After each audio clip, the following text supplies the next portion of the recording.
ఇక ముస్లిం సోదరులకు అతిపెద్ద పండుగ రంజాన్ అని ఖమ్మంలో రంజాన్ వేడుకలు ఘనంగా జరిగాయని తెలిపారు మంత్రి తుమ్మల. ఖమ్మంలో ఆయన రంజాన్ ప్రార్థనలో పాల్గొన్నారు. రాష్ట్ర ప్రజలపై అల్లా ఆశీస్సులు ఉండాలని మంత్రి కోరారు.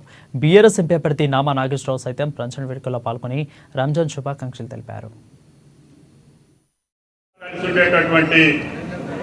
ఈ లౌకిక రాజ్యంలో ముస్లిం సోదరుల యొక్క త్యాగాలు, వాళ్ళ నిరతి, వాళ్ళ యొక్క నిబద్ధత ఆ అల్లా దయ వల్ల అందరికీ మేలు జరగాలని చెప్పి ఈ రంజాన్ పర్వదినాన ఆ భగవంతుడిని కోరుకుంటూ మీ ఆశీస్సులతోటి, ఖమ్మం ప్రజల ఆశీస్సులతోటి మళ్ళీ సమాజానికి సేవ చేసేటటువంటి అవకాశం ఇచ్చినటువంటి ఆ అల్లా కృప మన అందరి మీద ఉండాలని, తప్పకుండా అందరూ ఆనందోత్సాహాలతో సుఖమయమైనటువంటి జీవితం గడపాలని చెప్పి ఈ పర్వదినాన రంజాన్ శుభాకాంక్షలు ముస్లిం సోదరులందరికీ తెలియజేస్తున్నా.